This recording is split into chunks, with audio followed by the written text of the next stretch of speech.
Good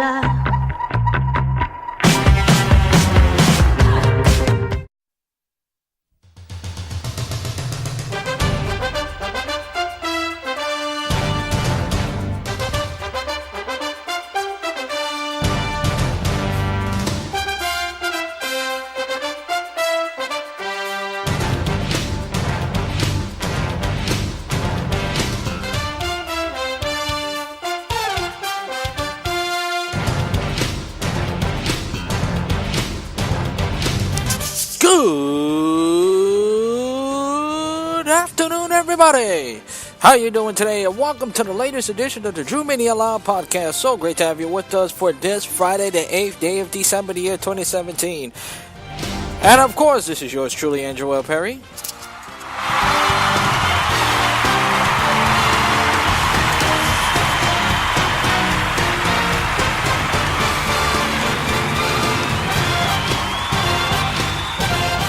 Oh, it's always great to hear that warm applause. As always, coming to you live and at you from the busy streets of Brooklyn, New York today as I chat to you what is going on around sports. We have a lot of football to get to. This is why we call this Football Fridays, as we get ready for plenty of pivotal NFL games. But before we get into it, and we'll discuss the Heisman Watch, as the Heisman Trophy presentation is this Saturday at 8:00. And we preview also the Army-Navy game, the only college football game that is left, which is the most celebrated rivalry in all of college football. But we'll get it But first things first, Let's recap the Thursday night game between the Atlanta Falcons and the New Orleans Saints. And I got to be honest, it was an interesting game, to say the least. I would have to say, because Atlanta offense struggled, even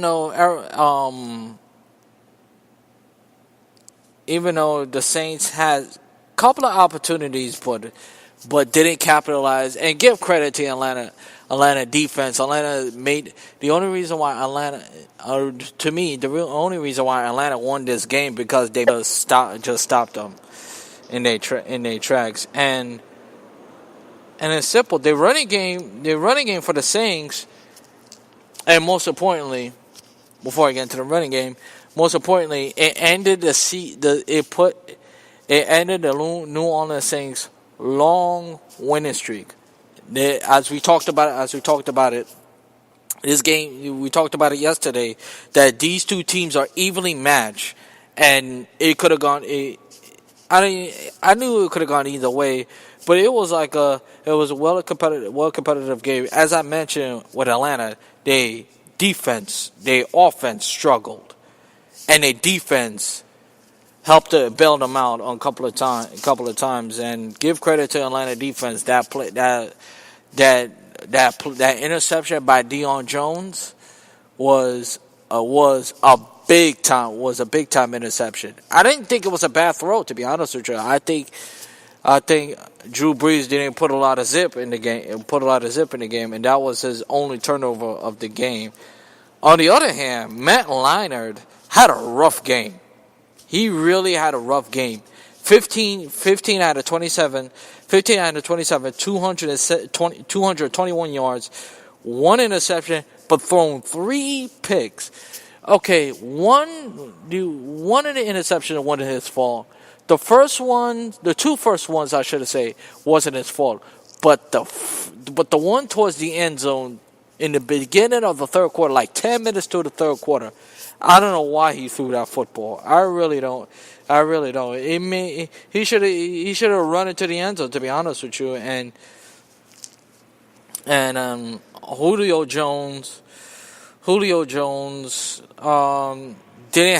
almost had a 100-yard game, but he did have 5 catches. Did have 5 catches for 98 yards. His longest run was 38 yards, and was targeted 11 times.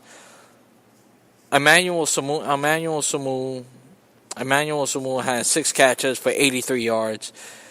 Or any other receiver. No receivers in no receiver. About a total, the team had 200 yards.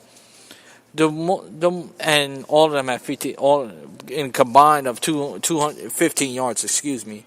No, and other than that, no, the offense really struggled for Atlanta, but the defense did bail them out and give the defense credit. The defense played well, Atlanta. The defense played well.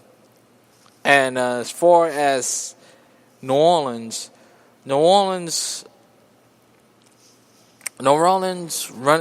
passing game, they did have a pretty solid running game, but as we talked about, as Kumar and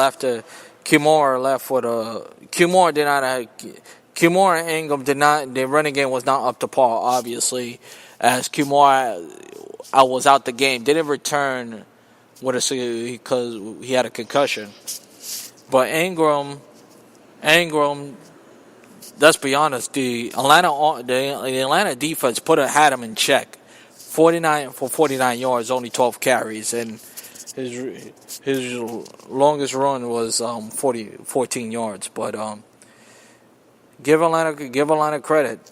Give Atlanta credit. We talked about it. Yeah, as we mentioned, we talked about it yesterday. They need to stop. They need to stop. Atlanta need this game more than New Orleans. The Falcons needed this game than the Saints. They really had. The defense was off the par, especially as like I mentioned. Deion Jones had 13 tackles, solid, no sacks, but he did force a fumble. He did have total force fumble, including that interception at the end of the game.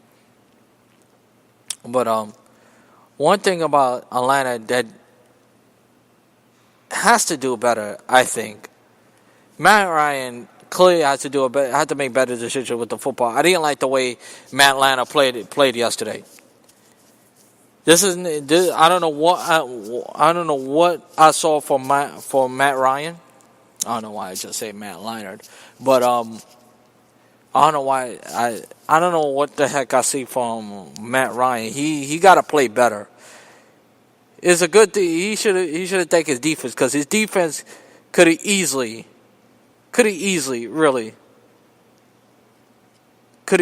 blow this game, because with New Orleans, all they had to do is punt the football.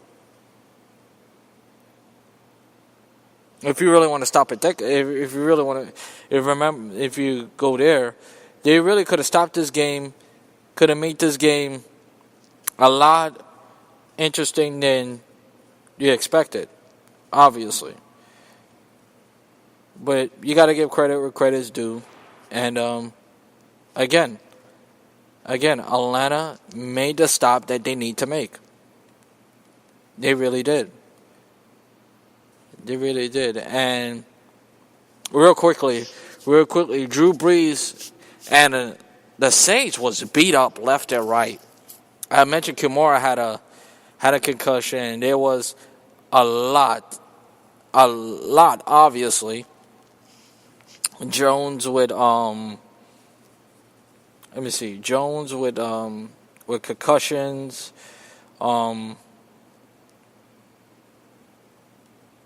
Let me see.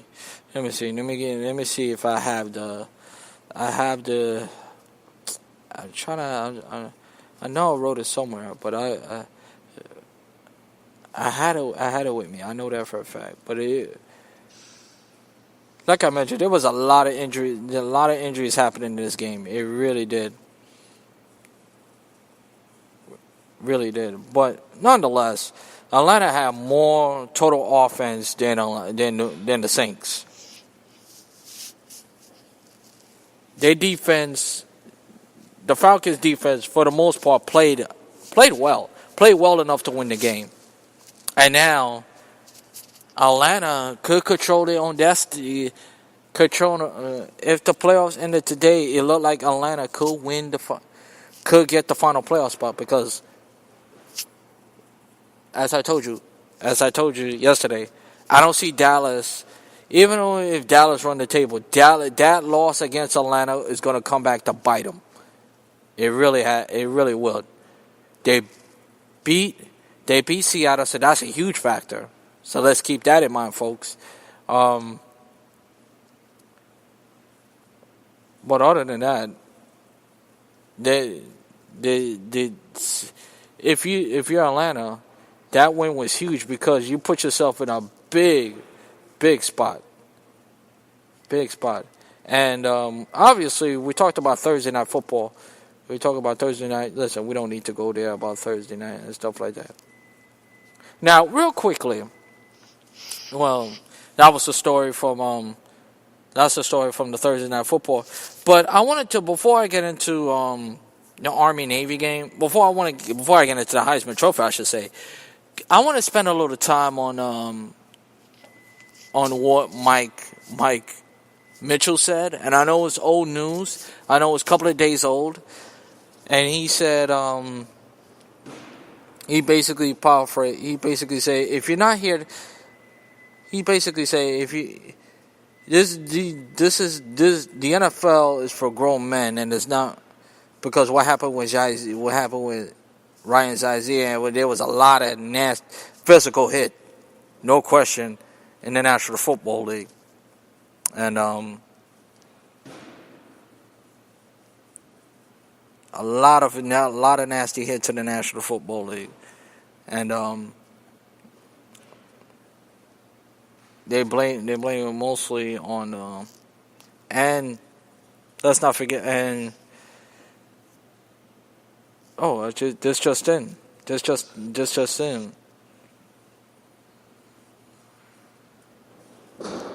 Excuse me, folks. I apologize for that. I don't know what just happened. I apologize for that. But anywho,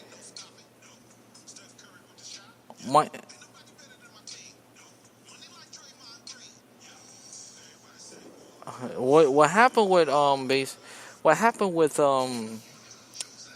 basically with what happened basically with Ryan's with the whole Mike Mitchell comment. Let me just play it for you guys for a little bit, if you don't mind. Play it, little guys, for you. What he said. Let me paraphrase. I couldn't find that, but let me just paraphrase it. He basically said,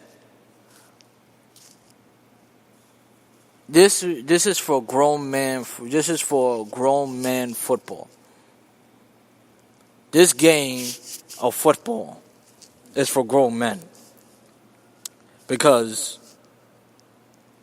what happened with Shazier, and there was a lot of, as I mentioned, a lot of nasty hits going on, between the Bengals and the Steelers. Every time it's a physical game. But anywho,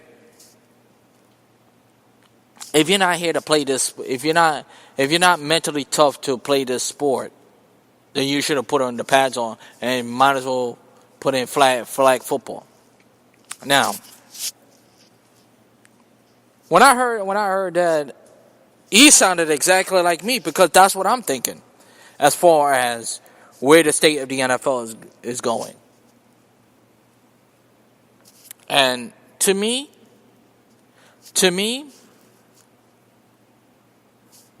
but before I get into my comments, I just want to say about Shazier that